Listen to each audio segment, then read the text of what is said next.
नमस्कार मैत्रिणींनो, सर्वांना श्री स्वामी समर्थ. माझ्या चॅनलमध्ये मी तुम्हा सर्वांचं पुन्हा एकदा खूप खूप मनापासून स्वागत करते.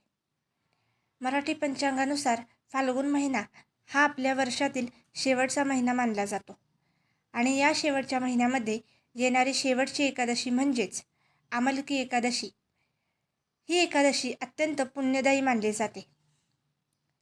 फेब्रुवारीमधील शेवटची आमलकी एकादशी यालाच रंगभरी एकादशी असेही म्हणतात. आमलकी एकादशी ही 27 फेब्रुवारी 2026 रोजी शुक्रवारी आहे. एकादशी तिथीची वेळ 27 फेब्रुवारी 2026 रोजी पहाटे 12:33 सुरू होत आहे, तर 27 फेब्रुवारी 2026 रोजी रात्री 10:32 समाप्त होत आहे. या दिवशी भगवान विष्णू आणि आवळ्याच्या झाडाची पूजा करण्याचे विशेष महत्त्व असते. आमलकी एकादशी म्हणजे काय? आमलकी या शब्दाचा अर्थ आहे आवळा. या दिवशी आवळा वृक्षाची पूजा करून भगवान विष्णू यांना प्रसन्न करण्याची परंपरा आहे. धर्मशास्त्रानुसार असे मानले जाते की आवळा वृक्षामध्ये भगवान विष्णूंचे वास्तव्य असते. त्यामुळे या दिवशी आवळ्याच्या झाडाची पूजा करणे म्हणजे प्रत्यक्ष भगवान विष्णूंची पूजा केल्यासारखे पुण्य मिळते. आध्यात्मिक महत्त्व. फाल्गुन महिन्यातील ही शेवटची एकादशी असल्यामुळे विशेष पुण्यदायी मानली जाते. या दिवशी व्रत आणि विष्णुपूजन केल्यास पापांचा नाश होतो असे मानले जाते. जीवनातील संकटे, अडथळे आणि आर्थिक समस्या दूर होण्यास मदत होते. मानसिक शांती आणि सकारात्मक ऊर्जा वाढते. आमलकी एकादशी म्हणजे आवळा वृक्षाची पूजा करून भगवान विष्णू यांना प्रसन्न करण्याचा अत्यंत प्रभावी दिवस होय. धर्मशास्त्रानुसार एकादशी तिथी ही पूर्णपणे श्री विष्णूंना समर्पित असते आणि या दिवशी उपवास करून मनापासून भगवान विष्णूंचे नामस्मरण केल्यास आपल्या जीवनातील अनेक अडचणी, संकटे आणि नकारात्मक ऊर्जा दूर होण्यास मदत होते.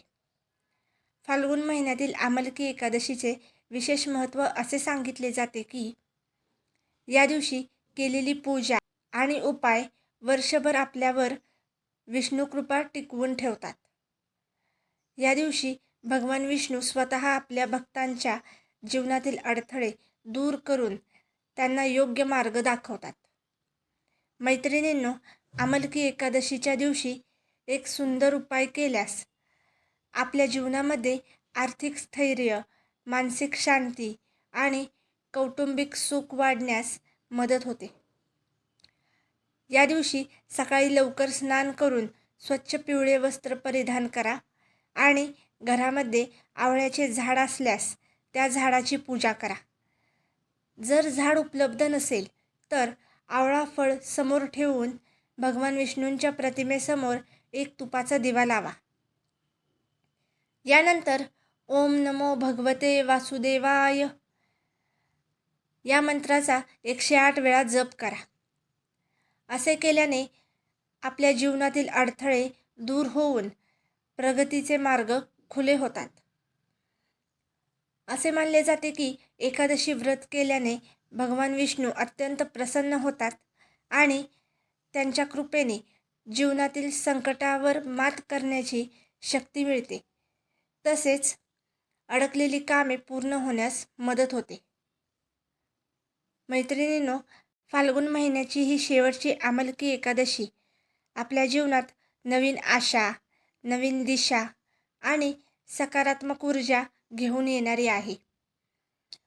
या दिवशी केलेली विष्णू भक्ती आणि हा छोटासा उपाय तुमच्या जीवनामध्ये मोठे परिवर्तन घडवू शकतो. म्हणूनच या आमलकी एकादशीला भक्तिभावाने व्रत करा आणि भगवान विष्णूंची कृपा आपल्या जीवनावर वर्षभर राहू द्या. जर आजचा व्हिडिओ तुम्हाला आवडला असेल तर व्हिडिओला लाईक करा, शेअर करा आणि चॅनलला प्लीज सबस्क्राईब करा.